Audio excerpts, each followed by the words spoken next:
नामात तुझ्या शक्ती संपदा, नष्ट होतील दुःखे आपदा। जेव्हा जेव्हा येती संकटे भारी, धावून येतो तू पळभरी। भक्तांच्या संकटी करशी सांभाळ, पेंडूर गावचा तू वेताळ। वेताळ हे सिंधुदुर्ग जिल्ह्यातील एक वैशिष्ट्यपूर्ण देव आहे। भूत, पिशाच, प्रेत, आत्मे यांचा अधिपती मानला जाणारा वेताळ हा एक शिवगण आहे। वेताळ ही उग्र स्वभावाची देवता असल्याचं मानलं जातं, पण बऱ्याच ठिकाणी कोकणात वेताळ या देवतेला ग्रामदेवतेचं स्थान देण्यात आलं आहे। त्यातलाच एक म्हणजे सिंधुदुर्ग जिल्ह्यात मालवण येथील पेंडूर हा गाव। या गावात श्रीदेव वेताळाला ग्रामदैवत मानून त्याची मोठ्या भक्तिभावाने पूजा केली जाते। देव हा सर्वांचे कल्याणच करतो आणि कोणत्याही संकटात आपले कुलदैवत अथवा कुलदेवी आपल्या पाठीशी सदैव उभे असतात अशी श्रद्धा आहे। त्यामुळे त्यांचे नामस्मरण करणे आणि त्याची माहिती आपल्याला असणं खूप महत्त्वाचं आहे, कारण आपल्या सगळ्यांचीच या गोष्टीमुळे आपल्या कुळाशी आणि आपल्या गावाशी नाळ जोडलेली असते आणि हा संस्कृतीचा वारसा आपण संस्कारांवाटे आपल्या पुढच्या पिढीला देत असतो। आपला हा जुन्या चालीरीतींचा ठेवा आणि कुलदेवीची आठवण अशीच कायम जपायला हवी।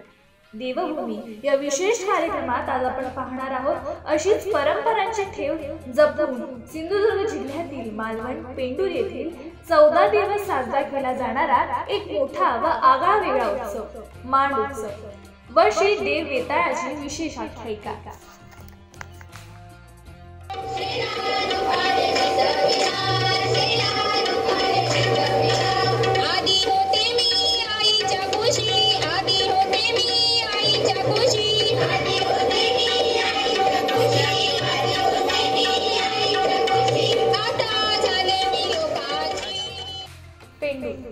सिंधुदुर्ग जिल्ह्याच्या पर्यटन दृष्टीने समृद्ध असलेला मालवण तालुक्यातील मोठा गाव। एकराच्या जमिनींवर कलिंगड लागवडीचे दूरवर पसरलेले मैदान, वर्षाच्या 12ही महिने पाण्याने तुडुंब भरलेला तलाव आणि जैनकालीन पुरातन मूर्त्या अर्थात जैन शिल्पकृती, उंच आपधारणा टेकडी, एका बाजूला कर्ली खाडी व त्याला लागूनच सिद्ध महापुरुषाचे समाधीस्थान। पेंडूरच्या दक्षिणेस मारुती मंदिर व पश्चिमेस ऐतिहासिक वेताळगड या सर्व गोष्टी या गावच्या सुंदरतेत अधिकच भर घालतात। तुम्ही कधी मालवणला आलात तर पेंडूर या गावाला नक्की भेट द्या। या गावात भात शेती व वांगणी शेती केली जाते, त्यामुळे या गावाला आंतरराष्ट्रीय बाजारपेठेतही दर्जा मिळाला आहे। येथे मोठ्या प्रमाणात कलिंगड लागवड केली जात असून येथील कलिंगडे आंतरराष्ट्रीय बाजारपेठेत विक्रीसाठी पाठवली जातात।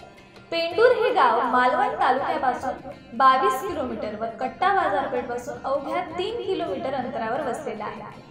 4000 लोकसंख्या असलेल्या या गावात ग्रामपंचायत, आरोग्य उपकेंद्र, मराठी शाळा, हायस्कूल, सुबक रस्ते तर आहेतच, पण या व्यतिरिक्त या गावात श्रीदेवी सातेरी, श्रीदेव वेताळ, श्रीदेव रवळना, श्रीदेवी पावणाई व लिंगेश्वर देवता यांची मंदिरे देखील आहेत। यामुळे या गावात नेहमी चैतन्य पाहावयास मिळते।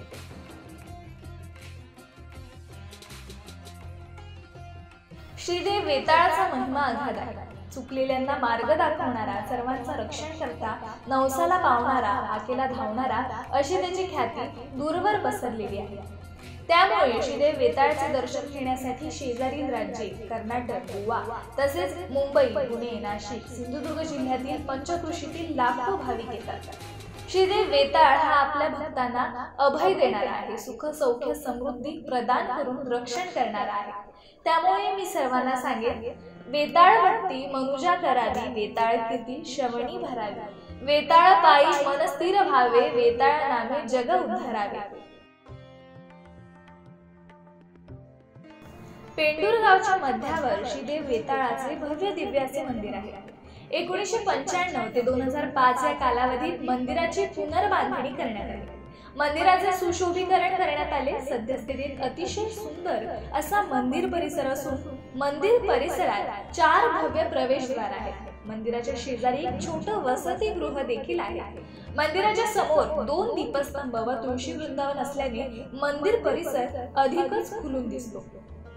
श्रीदेव वेताळ देवस्थान हे पुरातन काळापासून चालत आलेले देवस्थान आहे।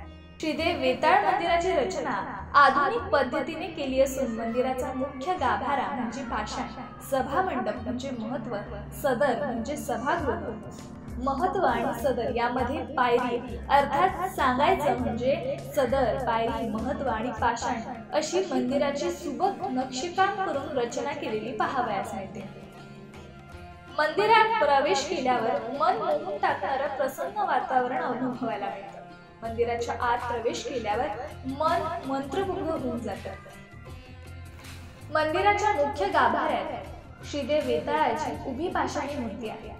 मूर्तीच्या उजव्या हातात तलवार व डाव्या हातात अमृताची वाटी आहे. डोक्यावर फेटा, उपरणी, धोतर असा पोशाख देवाला परिधान केला जातो. चांदीच्या मुखवट्याने देवाला सण उत्सवाला सजवले जाते. मुख्य गाभाऱ्यात श्रीदेव वेताळाच्या मूर्ती शेजारी डाव्या बाजूला श्रीदेवी भगवतीची दगडी पाषाणी मूर्ती आहे, तर उजव्या बाजूला श्री भावई देवीची दगडी पाषाणी मूर्ती आहे. श्रीदेव वेताळ पंचायतन देवस्थानामध्ये इतर देवतांचा समावेश होतो. त्यामध्ये श्रीदेवी सातेरीचा समावेश होतो. श्रीदेवी सातेरी स्वयंभू वारुळ रूपात असून तिच्या शेजारी श्री बाराचा पूर्वज देवाची छोटी पाषाणी मूर्ती आहे. सातेरी मंदिराच्या बाहेर उजव्या बाजूला श्री बाराची या देवतेचे छोटे मंदिर आहे. तसेच वेताळ मंदिरापासून अर्धा किलोमीटर अंतरावर श्रीदेव रवळनाथ मंदिर आहे. श्रीदेव रवळनाथ मंदिरामध्ये रवळनाथ देवाच्या उजव्या बाजूला श्रीदेवी पावणाई, श्रीदेवी काळकाई, श्रीदेवी नवलाईच्या छोट्या पाषाणी मूर्त्या आहेत. तसेच श्रीदेव लिंगेश्वर, श्रीदेव म्हारिंगड, श्रीदेव सिद्ध महापुरुष, श्रीदेव तिळांबा, श्रीदेव गांगो भाडवस, श्रीदेवी भावई, श्रीदेवी भगवती, श्रीदेवी विठ्ठलादेवी या उपदेवतांचा समावेश होतो.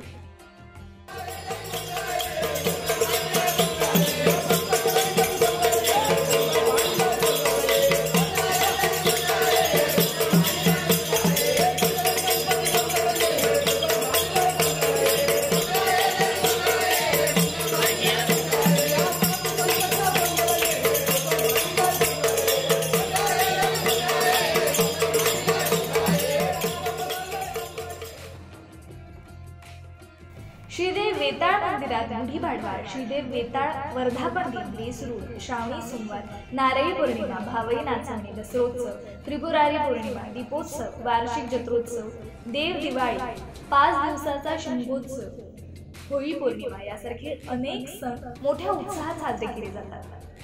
त्यात सगळ्यात मोठा 14 दिवस साजरा केला जातो तो देवीचा मांड उत्सव. गावातील ग्रामदेवता श्री वेताळ देव आणि श्रीदेवी सातेरी यांचा पौष महिन्यातला शुक्ल पक्षात होणाऱ्या मांड उत्सवाची परंपरा बरीच जुनी असल्याचे जाणकार सांगतात. या महिन्यात कुठेच कुठला उत्सव साजरा केला जात नाही, पण पेंडूरमध्ये भव्य दिव्य असा मांड उत्सव साजरा केला जातो. पेंडूर गावातील देवीचा मांड हा उत्सव अवसार रूपी देवाचा हुकूम घेऊन साधारणतः 5 महिन्यांमध्ये शुक्ल पक्ष द्वादशी नंतर येणारा मंगळवार किंवा शुक्रवार धरून या ठिकाणी श्रीदेव वेताळच्या मंदिरात देवीचा मांड बसवला जातो. 5 मानकरी, 12 सेवेकरी, देवस्थान ट्रस्ट एका ठिकाणी बैठक घेऊन 14 दिवसांच्या कार्यक्रमाची आखणी करतात. नियोजन करताना उत्सवाच्या आधी 3 महिने कार्यक्रमासाठी मंदिराची डागडुजी करणे, मंदिराची साफसफाई, रंगरंगोटी करणे, सर्व प्रशासकीय आस्थापना यांना पूर्वकल्पना देणे, पार्किंगची व्यवस्था, मंडप, डेकोरेशन करणे अशी अनेक नियोजने केली जातात. अमित कुलकर्णी, देवस्थान समितीचा सचिव. आता आमच्या 12/5 राठीने मांडाची तारीख जाहीर झाली. किंबहुना तारीख जाहीर होण्यापूर्वीच आमचं आधी समितीचं नियोजन चालू असतं, कारण मंदिराला रंगरंगोटी करणे, मंडप डेकोरेटर बरोबर बोलणी करणे या असंख्य गोष्टी आधी ज्याप्रमाणे पडद्या पाठीमागे या गोष्टी चालू असतात. त्याच्यानंतर ज्यावेळेस तारीख जाहीर होते त्याला बऱ्याच माध्यमातून प्रसिद्धी मिळते. आजकाल सगळं सोशल मीडिया आहे, व्हॉट्सअप आहे, फेसबुक आहे, या माध्यमातून सगळ्यांकडे ही प्रसिद्धी जाते. पेपरमध्ये बातमी लिकाट होते. त्याच्यानंतर बरेच चाकरमानी असतात, ते त्यांचं रिझर्वेशन वगैरे जे काही करतात. या मांड उत्सवाला 14 दिवसांचा उत्सव असल्यामुळे त्यांना येणं सोयीस्कर होतं. कधी दुसऱ्या दिवशी येतात, कधी शेवटच्या दिवशी येतात या कालावधीमध्ये. तदनंतर हे जे काही आमचे देवस्थान ट्रस्ट आहे त्या ट्रस्टची मीटिंग होते. मीटिंगमध्ये पुन्हा सर्व कार्यक्रमाचं अगदी सूक्ष्म नियोजन, ज्याला मायक्रो प्लॅनिंग म्हणतात, ते केलं जातं.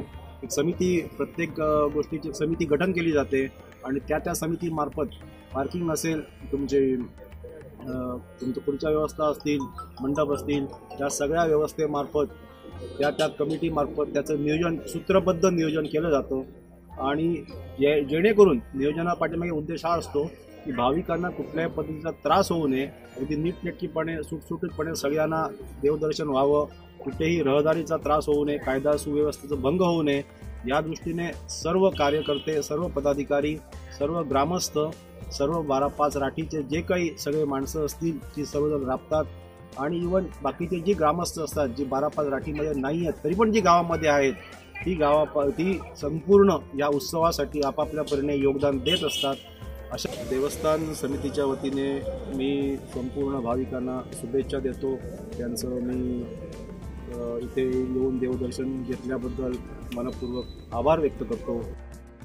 मांड उत्सवाच्या पहिल्या दिवशी सर्व मानकरी व सर्व सेवेकरी आणि गावातील मंडळी दुपारी 3 ते 3:30 वाजता एकत्र येतात. मानकऱ्यांच्या मार्फत देवाला सांगणे बोलणे करून श्रीदेव वेताळाचा कौल घेतला जातो. देवाचा कौल झाल्यावर देवाने दिलेले प्रसादरूपी फूल घेऊन संचाररूपी देवता व मानकरी ग्रामस्थ देवी जुगाईला माहेरपणाला घेऊन यायला लगेच निघतात. पेंडूर येथील खरारे या ठिकाणी सर्व संचारांसहित ग्रामस्थ पोहोचले की तेथे श्री जुगाई देवीला सांगणे करून बोलवले जाते. श्रीदेवी जुगाईचा संचार एका हरिजन समाजाच्या महिलेवर आल्यावर संचाररूपी देवता श्रीदेव वेताळ संचाररूपी देवी जुगाईच्या हातात ते फूल देऊन तिला 14 दिवसांच्या माहेरपणासाठी ढोलांच्या गजरात वाजत गाजत मंदिरात घेऊन येतो. मंदिरात आल्यावर मंदिराच्या सभागृहात पाटावर देवीची स्थापना करून त्या पाटावर ओटी भरून समई पेटवली जाते आणि ओटीची पूजा केली जाते. या स्थापनेपासून पुढील 14 दिवस म्हणजेच 13 रात्री आणि 14 दिवस देवीचा मांड उत्सव चालू होतो. जाणकारांच्या माहितीनुसार श्रीदेवी जुगाई ही श्री वेताळ देवाची बहीण असून तिला 14 दिवस माहेरपणाला आणून तिची खणा नारळाने ओटी भरून तिचा आदरातिथ्य केलं जावं यासाठी दर 1 वर्ष आड करून मांड उत्सव साजरा केला जातो. नमस्कार, मी समृद्धी सावंत मुंबईवरून आले आहे. मी खास तिथे पेट्रोलला मांडण्यासाठी. खूप छान इथे वातावरण आहे, खूप मस्त प्रसन्न एकदम वाटतं. लोक सगळे भेटतात, नातेवाईक भेटतात, तर मला खूप आवडतं यायला. आणि आय विश की मी दर 2 वर्षी आय होप मी येत राहील इथे. मांड उत्सवाला पहिले 2 दिवस रात्रीचे साधारण 10 वाजता मानकरी ग्रामस्थ मंडळींच्या उपस्थितीत ग्रामदेवतेच्या निशाणकाठी मशाल व संचारासहित मंदिराभोवती एक प्रदक्षिणा घालून ढोल ताशांच्या व सनईच्या तालावर दिंडी सोहळा साजरा केला जातो. या सोहळ्याला हजारोंच्या संख्येने भाविक उपस्थिती दर्शवतात. अशा प्रकारे एक दिवस वेताळ मंदिराकडून दिंडी सातेरी मंदिराकडे प्रस्थान करते, तर दुसऱ्या दिवशी सातेरी देवीची दिंडी वेताळ मंदिराकडे प्रस्थान करते. असा 13 दिवस नित्यक्रम चालू असतो. हा सोहळा पाहण्यासारखाच असतो. मांड उत्सवाच्या 3ऱ्या दिवशी खऱ्या अर्थानं मांड उत्सवाला सुरुवात होते. प्रथेप्रमाणे या दिवशी संचाररूपी देवांची परवानगी घेऊन गवतावर डाळी पसरवून 5-12 मानकऱ्यांच्या वतीने देवाला सांगणे करून डाळीवर 5 मानकरी व 12 सेवेकरी असे मिळून 17 ओट्या मानाप्रमाणे भरून मांड उत्सवाच्या ओटी भरण्याचा कार्यक्रमाला सुरुवात केली जाते. यानंतर ग्रामस्थ आणि पै पाहुणे ओट्या भरतात. यावेळी नवस बोलणे व नवस फेडले जातात. हा ओट्या भरण्याचा कार्यक्रम 12 दिवस चालतो. या उत्सवाला लाखो भाविक देवाच्या दर्शनासाठी येऊन देवीची ओटी भरतात. दुपारी 3 ते 4 वाजेपर्यंत व रात्री दिंडी झाल्यावर पडस्थळे घेतली जातात. 3ऱ्या दिवसापासून गावातील लोक, पाहुणे मंडळी आपल्या मनातील अडीअडचणी, संकटे वगैरे गोष्टी संचाररूपी देवतांना विचारून त्या अडीअडचणी कामे ग्रामदेवतेकडून सोडवली जातात. मांड उत्सवाच्या 4थ्या, 5व्या, 6व्या, 7व्या, 8व्या, 9व्या व 10व्या दिवशी वेगवेगळे मनोरंजनाचे कार्यक्रम केले जातात. रात्री प्रथेप्रमाणे दिंडी सोहळा साजरा केला जातो आणि ओट्या भरण्याचा कार्यक्रम सुरूच असतो. यंदा 11व्या दिवशी लक्षदीप उत्सव म्हणजेच दीपोत्सव साजरा करण्यात आला. दीपोत्सव हा गोंधळाच्या आधी 1 दिवस केला जातो. या उत्सवासाठी लाखो भाविकांनी मंदिराकडे गर्दी केली होती. संपूर्ण मंदिर दिव्यांच्या प्रकाशाने उजळून निघाले. मोठ्या उत्साहात हा दीपोत्सव साजरा करण्यात आला. या उत्सवाची सुरुवात 5-12 मानकऱ्यांच्या हस्ते दीप प्रज्वलन करून करण्यात आली. त्यानंतर मांड उत्सवाच्या 13व्या दिवशी ब्राह्मणांच्या हस्ते श्री वेताळ देवावर दुग्धाभिषेक करून 5-12 मानकरांच्या हस्ते गणेश पूजन व परडी पूजन करण्यात आले. दुपारी देवाला नैवेद्य दाखवून महाप्रसादाचा कार्यक्रम करण्यात आला. असंख्य भाविकांनी या महाप्रसादाचा लाभ घेतला.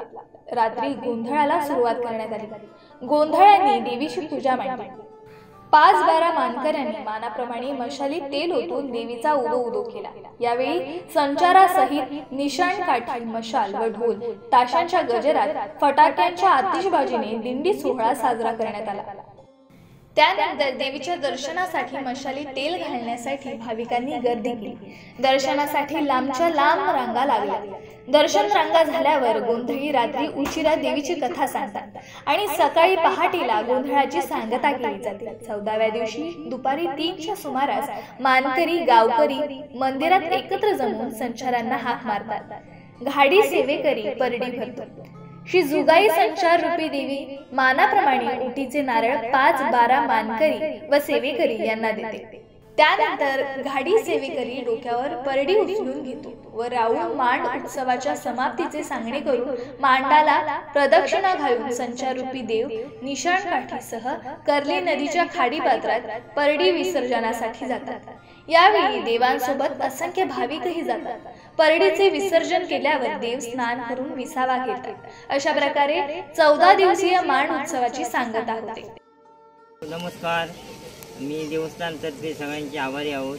मी विकास गावकर. मी मांडाबद्दल मी तुम्हाला 4 शब्द सांगत आहोत की हा देवीचा मांड हा 350 वर्षापूर्वीपासूनचा हा आपल्या ह्याच्याप्रमाणे चालत आहे. त्याचप्रमाणे देवीचा मांड हा 3 वर्षांनी ते जा काय बसतो त्या आपण ही परंपरा आज 300 वर्षापूर्वीची 350 वर्षापूर्वीची आहे. त्यानंतर देवीचा मांड हा जी तारीख आपण हा मांड देवीचा हा पौष महिन्यात बसतो. त्या 2 महिन्यापूर्वी आम्ही आमची बैठक होऊन 12-5 मानकरी आम्ही ते ठरवतो. त्याच्यानंतर देवाला हुकूम घेऊन आम्ही ती तारीख जाहीर करतो. त्यानंतर 1-2 महिने आम्ही जी काय देवळाची जी काय डागडुग जी आहे ती आम्ही 1-2 महिने आम्हाला ते पूर्ण करावे लागतात. त्याचप्रमाणे देवीचा मांड हा पौष महिन्यात पहिला आठवडा झाला की देवीचा मांड बसतो. त्या तारीख ठरल्यानंतर शुक्रवार किंवा मंगळवार ही तारीख आम्ही धरतो. त्याचप्रमाणे देवी जो दिवस असतो त्या दिवशी आम्ही देवाचा कौल घेतो. कौल घाल्यानंतर कौल हा राऊळ आम्ही रायकर परब यांच्याकडे कौल देतो आणि त्या कौल आम्ही तिकडे खराड्याला जातो. तेव्हा शिवकळा देव उभे राहतात. तेव्हा तो कौल गावकर देवाच्या वेताळाच्या हातात देतात आणि त्यानंतर वेताळ तो आपल्या हातात घेऊन देवीला हात धरून तो आपल्या इथे वेताळ मंदिरजवळ घेऊन येतो. त्याचप्रमाणे तो आल्यानंतर ती मांडाची सांगता आम्ही जी काय 12-5 राशीकडून जे होतात त्याचप्रमाणे सगळे मानकरी अधिक 12 तिथे हजर असतात. त्याचप्रमाणे देवाचे पूजन झाल्यानंतर ते देवाला तिथे प्रदक्षिण घालून देव ते समज देतात. त्याचप्रमाणे नंतर देव आतमध्ये जाऊन विश्रांती होते. त्यानंतर रात्री 3 दिवस 2 रात्री संपूर्ण दिंडी देवळाभोवती संपूर्ण फिरते. 3ऱ्या दिवशी ओटीची 12-5 मानकरी ओटीची कामगिरी झाल्यानंतर 3ऱ्या दिवशी देव सातेरी मंदिरजवळ जातात. तिथे गेल्यानंतर तिची भेट घेऊन तिथे हे जे आमचे राऊळ आहेत ते संपूर्ण राठीची गारांना तिथे सांगतात. त्यानंतर आतमध्ये जाऊन राऊळ गावकर यांच्याजवळ जो काय देवीचा फूल असते ते देऊन गावकरजवळ 1 नंबर गावकरजवळ ते फूल देतात. ते फूल देवीच्या हातात देतात गावकर. आल्यानंतर देवी सातेरी आल्यानंतर ते फूल इथे येऊन मांडायला ते तिथे विसर्जन करतात. त्यानंतर संपूर्ण कामगिरी झाल्यानंतर जे भाविक येतात ते त्या 3ऱ्या रात्रीपासून लोकांचे जे काय जे हे नवस असतात किंवा हे असतात ते संपूर्ण फेड करतात. लोकांची जी काय मनोभावना असतात ती पूर्ण करून प्रत्येकाची कामं पूर्ण करतात. त्याचप्रमाणे ते पूर्ण झाल्यानंतर देव आतमध्ये विश्रांतीला जाऊन संपूर्ण राठी झाल्यानंतर लोकांची जी काय नवसाची कामं ती परिपूर्ण करतात. त्याचप्रमाणे दीपोत्सवचा कार्यक्रम 9व्या किंवा 10व्या दिवशी होतो. त्याचप्रमाणे दीपोत्सव हजारो भाविक लोक इथे हजर होतात. प्रत्येकजण आपल्या दिव्या जे काय मनोभावे जे काय हे लावतात त्याप्रमाणे नंतर ते झाल्यानंतर देवाची दिंडी बाहेर पडते. दिंडी झाल्यानंतर लोक आपापल्या लोक घरी जातात. त्यानंतर दुसऱ्या 10व्या दिवशी 11व्या दिवशी महाप्रसादाचा कार्यक्रम होतो. हजारो भाविक इथे हे महाप्रसादाचे जे काही प्रसाद आहे तो सगळ्यांना दिला जातो. त्याचप्रमाणे रात्री देवीचा ते इथे गोंधळ असतो. ते 5 मानकरी अधिक 12 सगळे हजर असतात. ते काय मानाप्रमाणे जे काय कामगिरी आहेत ते संपूर्ण पार पाडतात. ते झाल्यानंतर सकाळी दुपारी 3-3:30ला इथे आम्ही देव काढतो. देव काढल्यानंतर देव इथून संपूर्ण आतले 14 दिवसाची संपूर्ण जे काय जबाबदारी असते देव आपण इथून तिकडे नदीला सोनवडा पार नदीला तिकडे देव आंघोळीला जातात. ते विसर्जन होते. नंतर आम्ही आल्यानंतर संपूर्ण जे काय हे देवाचं जे काय प्रसाद आहे आलेल्या भाविक लोक अधिक 12-5 मानकरी यांना सगळा प्रसाद दिला जातो. माण उत्सवाला पेंडूर गावाला प्रति पंढरपूरचे स्वरूप प्राप्त होते. असंख्य भाविक देवीच्या मांडाला येऊन देवीची खणा नारळानं ओटी भरतात. शेवटच्या दिवसापर्यंत ओट्यांचा ढीग पाहायला मिळतो. प्रत्येक दिवशी श्रीदेव वेताळाला सजवलं जातं. देवाचं तेव्हाचं ते रूप डोळ्यात सामावून ठेवण्यासारखं असतं. मंदिर परिसर अधिकच उठून दिसतो. मंदिराला केलेली रोषणाई पाहण्यासारखी असते. यावेळी 14 दिवस या गावाला पंढरपूरचं स्वरूप प्राप्त होतं. अशा या माण उत्सवाला एकदा जरूर भेट द्या.